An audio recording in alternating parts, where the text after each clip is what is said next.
மாணவ செல்வங்களே, நான் இன்று என்னுடன் இருப்பவன்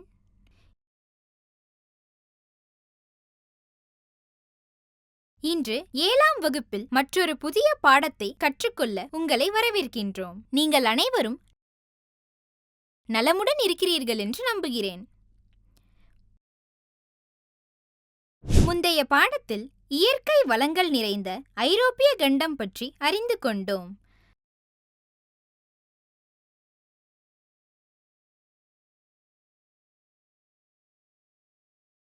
அங்கே விவசாயம் மற்றும் தொழில்துறை பன்முகத்தன்மைக்கான கடல்வழி பற்றியும் அறிந்தோம்.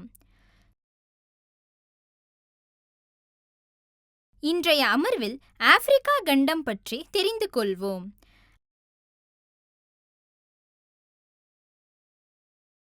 ஆப்பிரிக்கா என்பது இந்தியாவின் மேற்கே அமைந்துள்ள ஒரு பரந்த கண்டமாகும். இது பாலைவனங்கள், காடுகள், ஆறுகள், ஏரிகள் மற்றும் புல்வெளிகளின் தாயகமாகும். இது தனித்துவமான காட்டு விலங்குகள் மற்றும் உலகின் மிகப்பெரிய தங்கம் மற்றும் வைர சுரங்கங்களை கொண்டுள்ளது.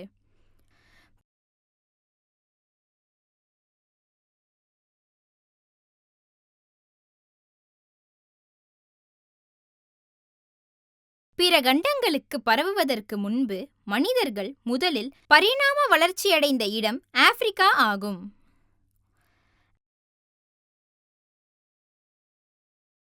ஆப்பிரிக்கா பற்றிய கூடுதல் அறிவை பெற காணொளியை பார்ப்போம்.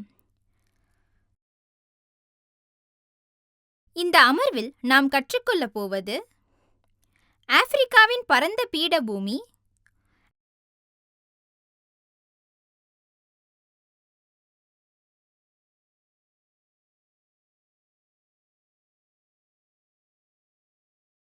ஆப்பிரிக்காவின் காலநிலை, ஆப்பிரிக்காவின் மக்கள், ஆப்பிரிக்காவில் உள்ள ஐரோப்பிய காலனிகள், சுதந்திர ஆப்பிரிக்கா, ஆப்பிரிக்காவின் கனிமங்கள். அதற்கு முன் இதை பற்றி பார்ப்போம். முக்கிய வார்த்தைகள்: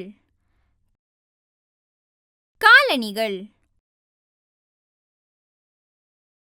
ஒரு நாடு அல்லது பகுதி அரசியல் ரீதியாக மிகவும் சக்தி வாய்ந்த நாட்டினால் கட்டுப்படுத்தப்படுகிறது.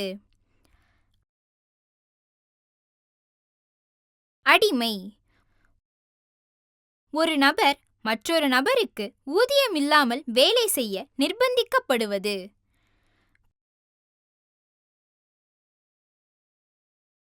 பீடபூமி: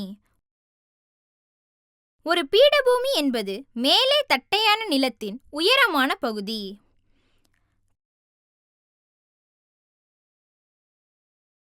கருத்து வரைபடம்: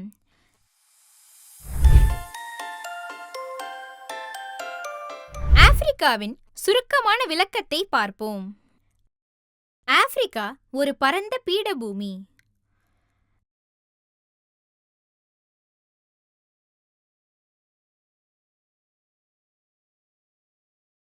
ஆப்பிரிக்காவின் இயற்பியல் வரைபடத்தை பாருங்கள். கண்டத்தின் நடுவில் ஏதேனும் பரந்த சமவெளிகளை காண முடியுமா?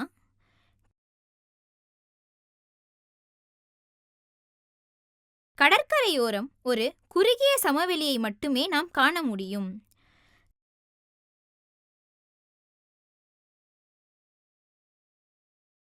கண்டத்தின் மீதமுள்ள பகுதி பல்வேறு உயரங்களை கொண்ட ஒரு பரந்த பீடபூமியை கொண்டுள்ளது.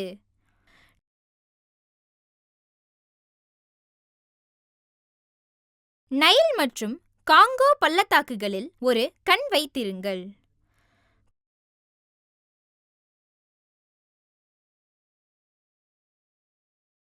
கூடுதலாக இந்த பீடபூமியில் ஏராளமான மலைகள் உள்ளன. .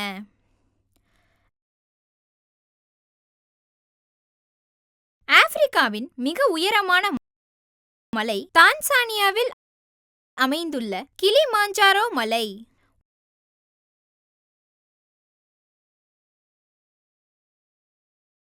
உயரமான பீடபூமிகள் நீண்ட மற்றும் மெல்லிய பள்ளத்தாக்குகளை கொண்டுள்ளன.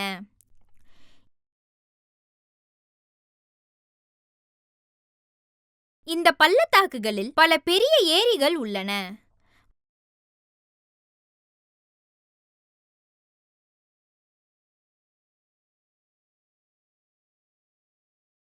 வடக்கில் ஷஹாரா பாலைவனம் என்று அழைக்கப்படும் மிக குறைந்த மழைப்பொழிவு கொண்ட ஒரு பகுதி உள்ளது.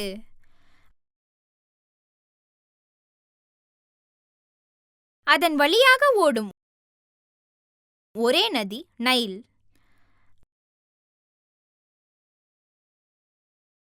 ஆப்பிரிக்காவின் மிகப்பெரிய ஏரியான விக்டோரியா ஏரி நைல் நதி தொடங்கும் இடம்.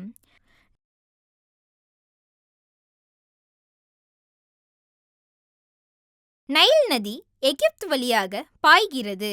இது வயல்களுக்கு நீர்ப்பாசனம் செய்து உதவுகிறது மற்றும் ஆயிரக்கணக்கான ஆண்டுகளாக எகிப்து நாகரிகத்தை ஆதரிக்கிறது. ஆப்பிரிக்கா பூமத்திய ரேகையால் வடக்கு மற்றும் தெற்கு பகுதிகளாக பிரிக்கப்பட்டுள்ளது.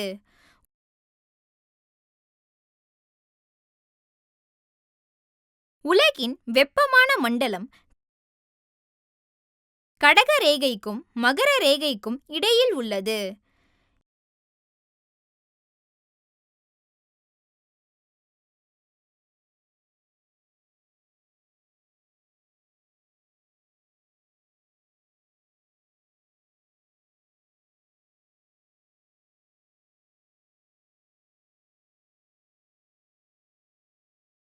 இந்த மண்டலங்களில் கோடை மற்றும் குளிர்காலம் இரண்டும் நிகழ்கின்றன.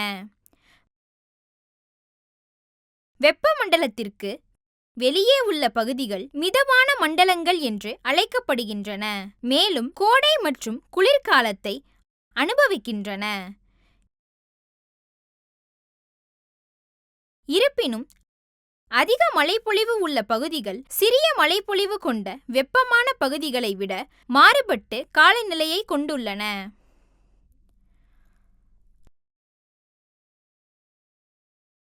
அதிக மழை பொழியும் பகுதிகள்.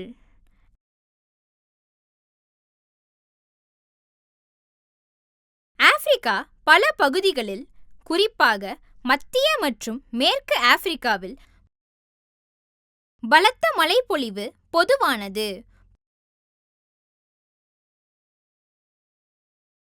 பூமத்திய ரேகையின் இருபுறமும் அமைந்துள்ள இந்த பகுதிகள் அடர்ந்த காடுகளையும் வெப்பமான காலநிலையையும் கொண்டிருக்கின்றன. இவை அதிக மழைப்பொழிவின் விளைவாகும். அதிக மழை பொழியும் பகுதிகளின் வரைபடத்தை பாருங்கள், அதாவது நீல நிறத்தில்.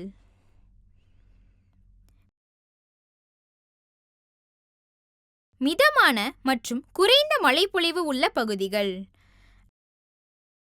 ஆப்பிரிக்காவில் மிதமான மழைப்பொழிவு உள்ள பகுதிகளுக்கு அருகில் அதிக மழை பெய்யும் பகுதிகள் உள்ளன. இப்பகுதிகள் ஆண்டு முழுவதும் மழை பெய்யும் பூமத்திய ரேகை பகுதிகளை போலல்லாமல் கோடையில் மட்டுமே மழையை பெறுகின்றன.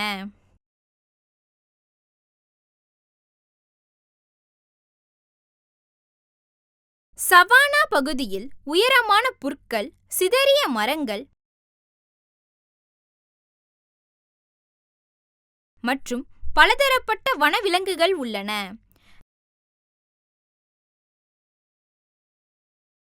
ஆப்பிரிக்காவும் வறண்ட பகுதிகளை கொண்டுள்ளது.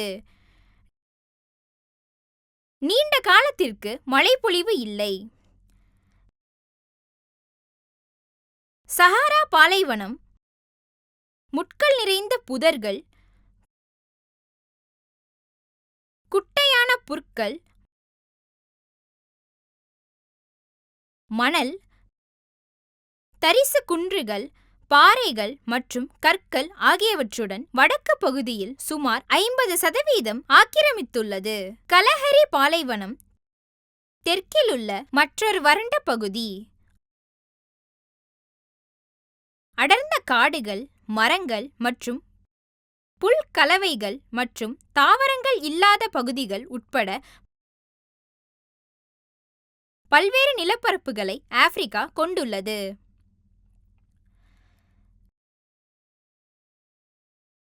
ஆப்பிரிக்காவின் மக்கள்.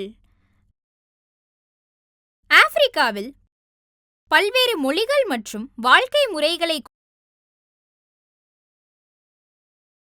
கொண்ட பல்வேறு மக்கள் நீண்ட காலமாக பல்வேறு பகுதிகளில் வசித்து வருகின்றனர். வேட்டைக்காரர்கள்,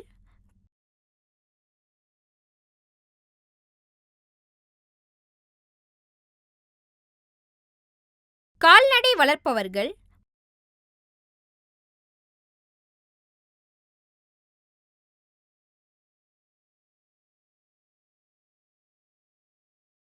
மற்றும் விவசாயிகள் வெவ்வேறு சூழல்களில் வாழ்கின்றனர். அதே நேரத்தில் தொலைதூர நாடுகளிலிருந்து வணிகர்கள் கடலோர நகரங்களுக்கு செல்கின்றனர்.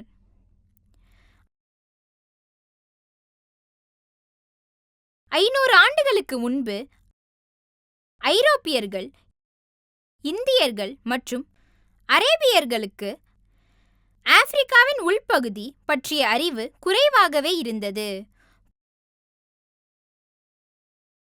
போர்த்துகீசிய மாலுமி வாஸ்கோ ட காமா 1498 ஆப்பிரிக்காவின் தெற்கு முனையை சுற்றி வெற்றிகரமாக பயணம் செய்து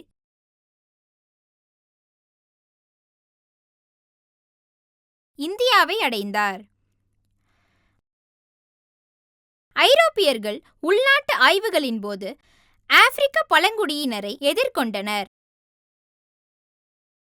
மற்றும் வர்த்தகத்தில் அவர்களை நியாயமற்ற முறையில் நடத்தினர். அவர்களை அடிமைப்படுத்த முயன்றனர் மற்றும் ஆப்பிரிக்காவின் வளங்களை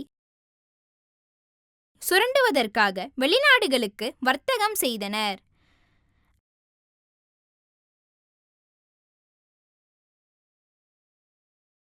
ஆப்பிரிக்க சமூகங்கள் தங்கள் நிலத்தின் மீதான வெளிநாட்டு கட்டுப்பாட்டை எதிர்த்தன.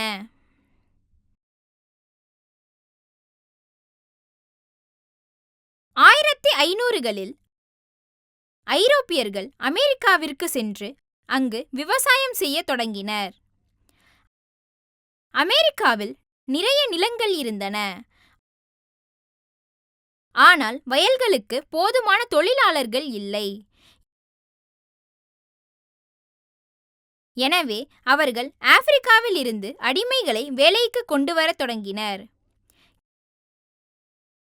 கினியா மற்றும் கிழக்கு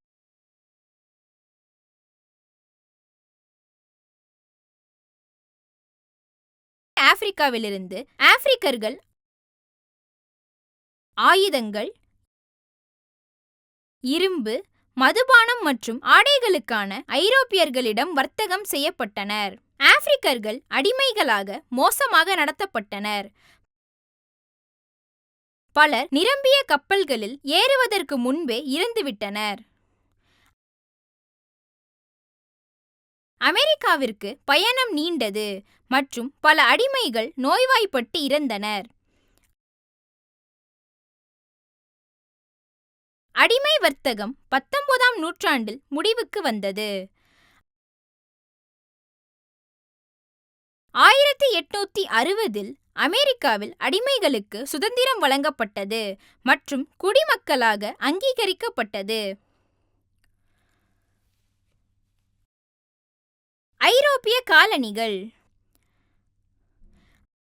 ஐரோப்பியர்கள் ஆப்பிரிக்காவை சுற்றி பயணம் செய்வதன் மூலம் இந்தியாவை கண்டுபிடித்தனர். இது ஆப்பிரிக்க துறைமுகங்களில் சக்திகளுக்கு கட்டுப்பாடு மற்றும் குடியேற்றங்களை நிறுவ வழிவகுத்தது. இது 19ஆம் நூற்றாண்டின் பிற்பகுதியில் ஆப்பிரிக்காவின் அரசியல் வரைபடத்தை மறுவடிவமைத்தது. ஐரோப்பியர்கள் நைல், நைசர் மற்றும் ஜாம்பேசி பகுதிகளை ஆராய்ந்து ஆப்பிரிக்காவை காலனித்துவப்படுத்தினர்.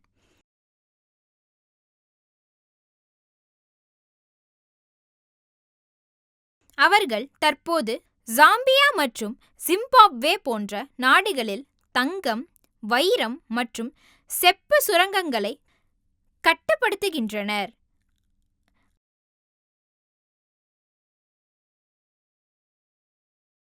ஐரோப்பாவிற்கு தேயிலை, காஃபி, ரப்பர் மற்றும் புகையிலை ஏற்றுமதி செய்ய தோட்டங்கள் அமைக்கப்பட்டன என்பதை பார்ப்போம்.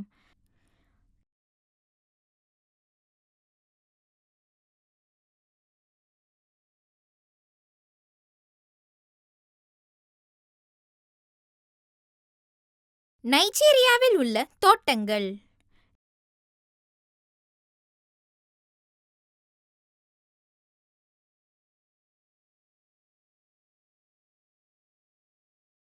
நீங்கள் சாக்லேட் சாப்பிட விரும்புகிறீர்களா?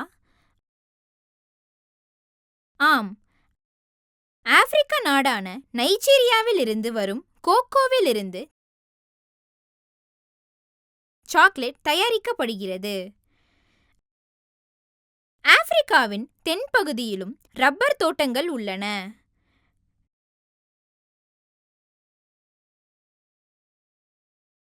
நைஜர் ஆற்றின் குறுக்கே உள்ள காடுகளில் எண்ணெய் கொண்ட பனை மரங்கள் காணப்படுகின்றன. பழங்களை சேகரிக்க மக்கள் படகு மூலம் ஆற்றை கடக்கின்றனர். நைஜீரியா மற்ற நாடுகளுக்கு கோகோ, ரப்பர் மற்றும் பாம் ஆயில் விற்பனை செய்வதன் மூலம் பணம் சம்பாதிக்கிறது. காடுகளிலிருந்து இயற்கை வளங்களை பெருக்கவும் ஏற்றுமதி செய்யவும் ஆங்கிலேயர்கள் தோட்டங்களை தொடங்கினர்.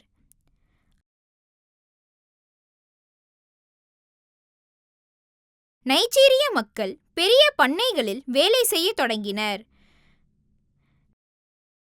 அதே நேரத்தில் ஆங்கிலேயர்களின் பொறுப்பில் நைஜீரியாவில் பனை, கோகோ, ரப்பர் போன்றவற்றிற்கான விவசாயம் இப்படித்தான் தொடங்கியது. கோகோ, பனைப்பழம் மற்றும் ரப்பர் ஆகியவற்றை பதப்படுத்த பண்ணைகளுக்கு அருகில் தொழிற்சாலைகள் கட்டப்பட்டன. நைஜீரியா 1960இல் பிரிட்டிஷ் ஆட்சியிலிருந்து சுதந்திரம் பெற்றது.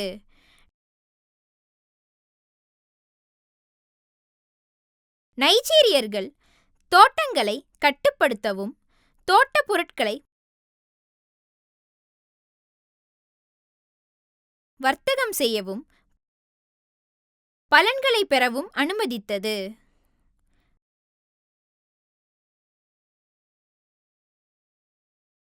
சுதந்திர ஆப்பிரிக்கா. கடந்த நூற்றாண்டில் ஆப்பிரிக்க நாடுகள் ஐரோப்பிய கட்டுப்பாட்டிலிருந்து சுதந்திரம் பெற்று தங்கள் அரசாங்கங்களை நிறுவி தங்கள் வளங்களை பொறுப்பேற்று அவற்றிலிருந்து பயனடைந்தனர். ஆப்பிரிக்காவின் கனிமங்கள். ஐரோப்பியர்கள் கடந்த காலத்தில் ஆப்பிரிக்காவின் கனிமங்களை ஆப்பிரிக்க தொழிலாளர்களை கொண்டு சுரண்டினர். மேலும் கண்டத்தின் வளங்களில் தொடர்ந்து ஆதிக்கம் செலுத்தினர்.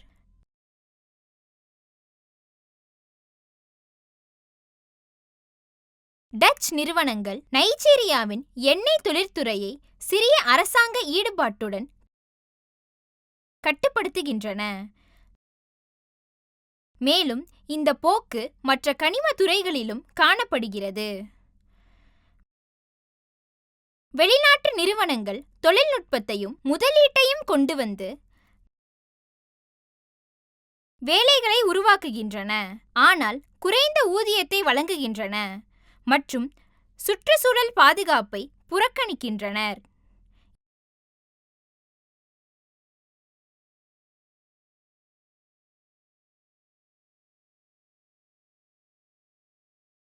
இதன் விளைவாக ஆப்பிரிக்காவில் குறைந்த பணம் தங்கி மக்களின் வாழ்க்கை தரத்தை பாதிக்கிறது.